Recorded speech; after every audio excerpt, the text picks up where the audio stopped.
Assalamualaikum warahmatullahi wabarakatuh. Alhamdulillahilladzi nahmaduhu wa nasta'inu wa nastaghfiruh wa na'udzu billahi min syururi anfusina wa min sayyiati a'malina.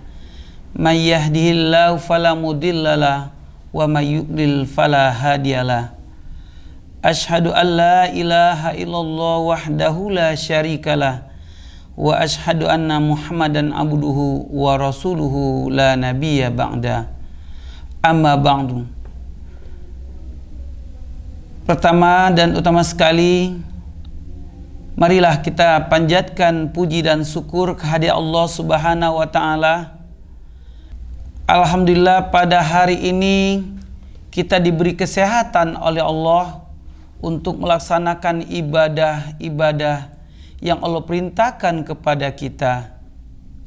Mudah-mudahan segala ibadah yang kita lakukan diterima Allah Subhanahu wa taala. Amin ya rabbal alamin. Kemudian selawat dan salam tidak lupa pula kita kirimkan buat junjungan kita, suri tauladan kita, Nabi besar Muhammad sallallahu alaihi wasallam. Allahumma salli ala Muhammad wa ala ali Muhammad.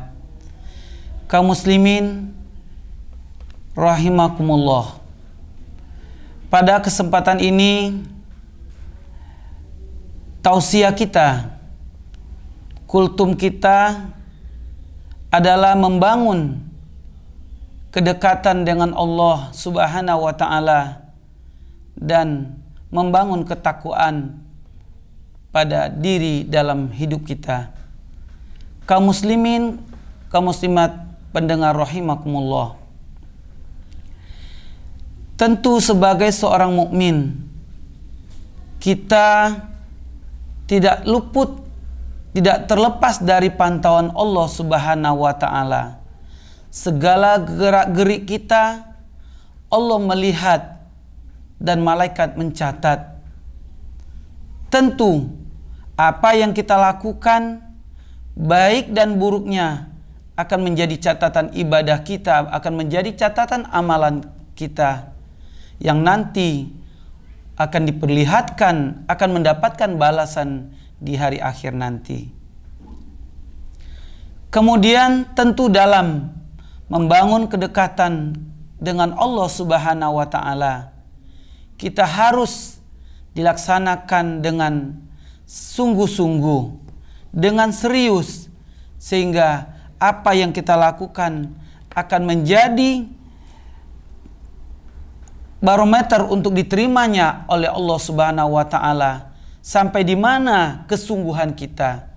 Untuk itu ada beberapa langkah yang harus kita lakukan untuk menjadikan kita menjadi dekat dengan Allah Subhanahu wa taala. Yang pertama yang harus kita lakukan adalah melaksanakan sholat. Sholat merupakan tiang agama. Sholat merupakan adalah komunikasi kita dengan Allah. Sampai seberapa sholat kita, kualitas sholat kita itu ditentukan dengan seberapa sungguh-sungguh dan tentu kita mengikuti aturan dan ketentuan-ketentuan yang berhubungan dengan sholat itu sendiri.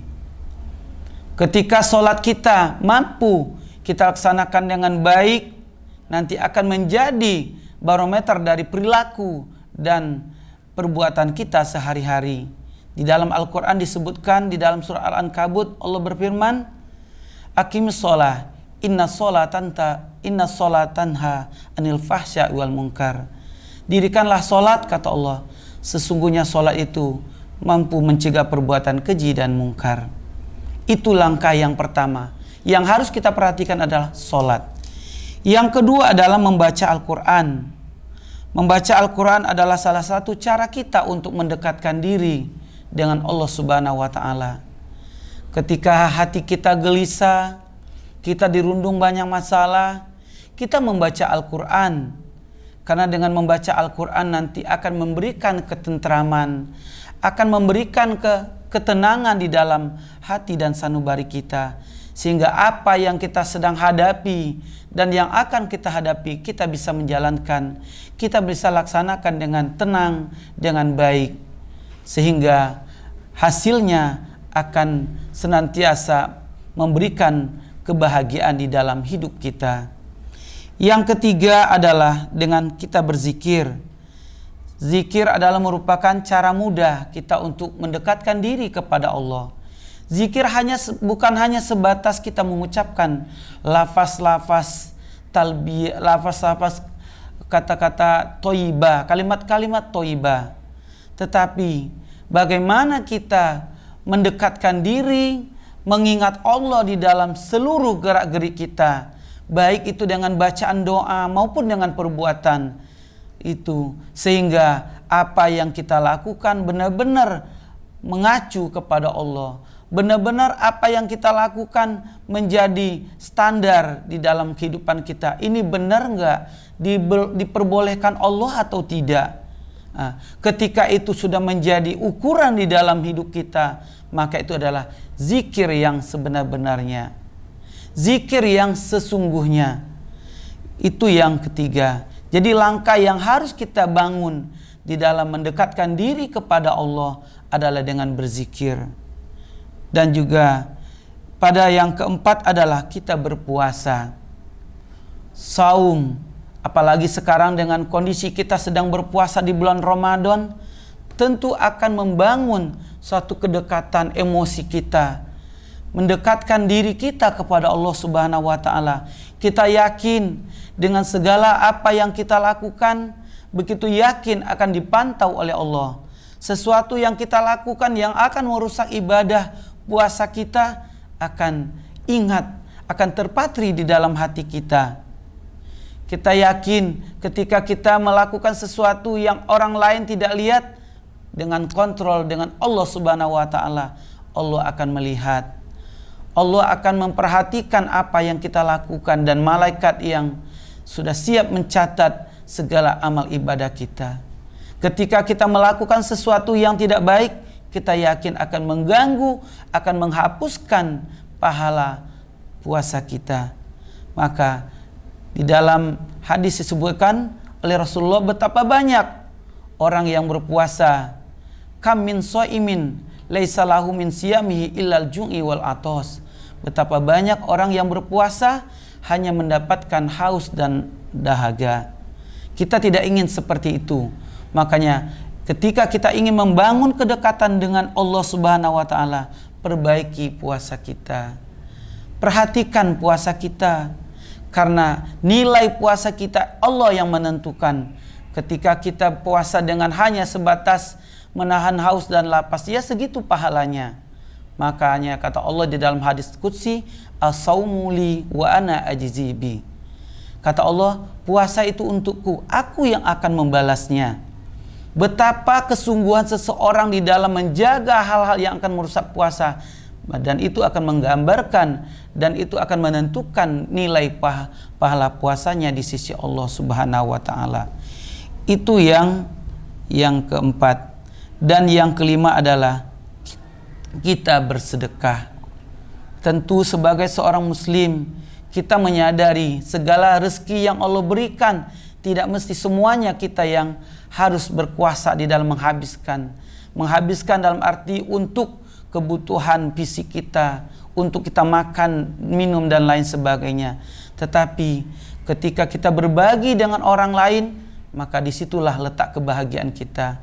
Kita menyadari bahwa semakin kita memberikan kepada orang lain, baik itu sedekah yang wajib maupun yang sunnah, zakat ataupun infak dan lain sebagainya, itu akan membuat kita semakin tentram, ketenangan dalam hati kita. Harta yang kita miliki adalah harta-harta yang senantiasa menuntun kita untuk melakukan perbuatan-perbuatan yang baik.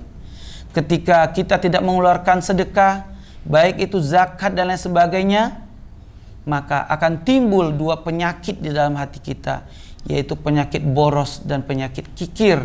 Itu yang harus kita hindari.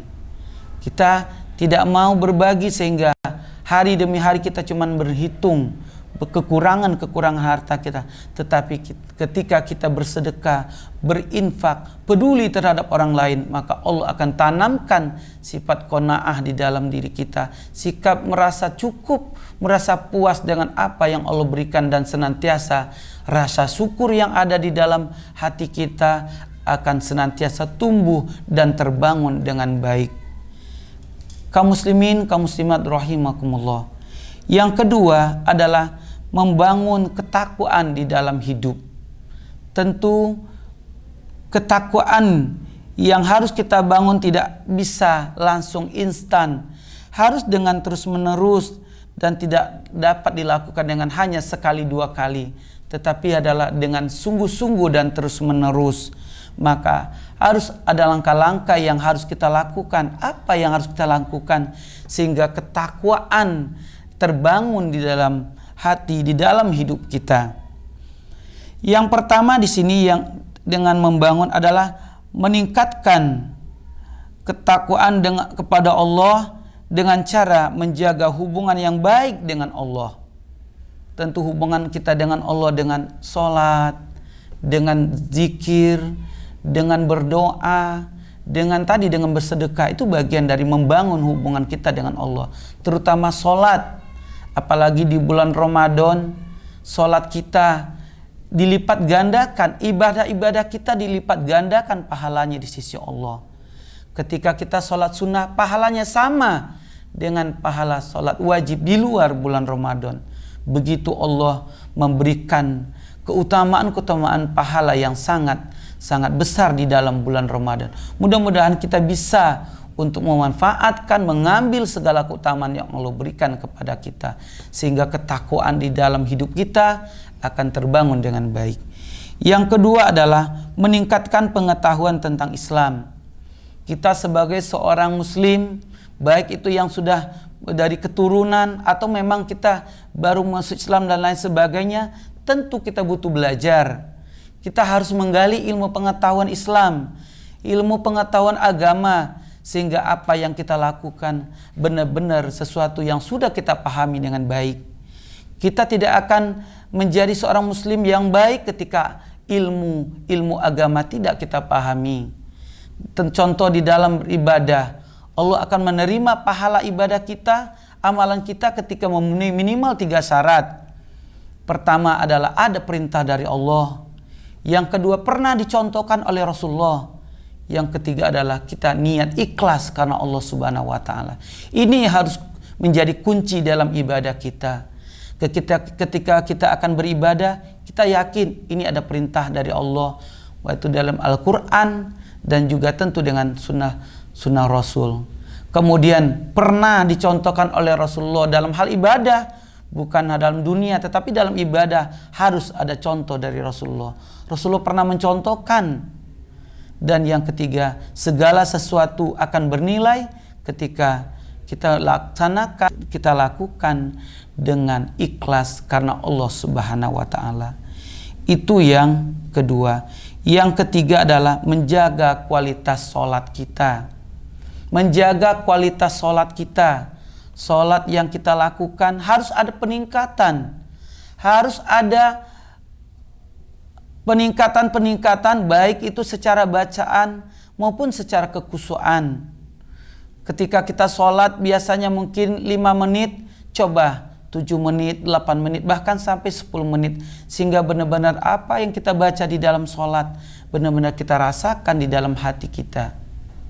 Sholat yang kita lakukan biasanya hanya sholat wajib, kita tingkatkan dengan sholat-sholat sunnah. Itu akan menjadi kualitas, akan menandakan kualitas ibadah sholat kita. Ketika sholat itu sudah kita nikmati dengan baik, maka tentu akan berdampak di dalam kepribadian dan perbuatan kita sehari-hari. Yang keempat adalah kita menjauhi perilaku negatif.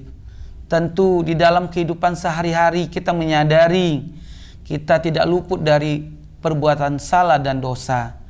Tetapi ketika kita bisa menjaga perbuatan-perbuatan negatif, perbuatan-perbuatan yang maksiat, perbuatan yang tidak baik, perbuatan yang dibenci oleh Allah dan Rasul-Nya, maka senantiasa hati kita akan terjaga.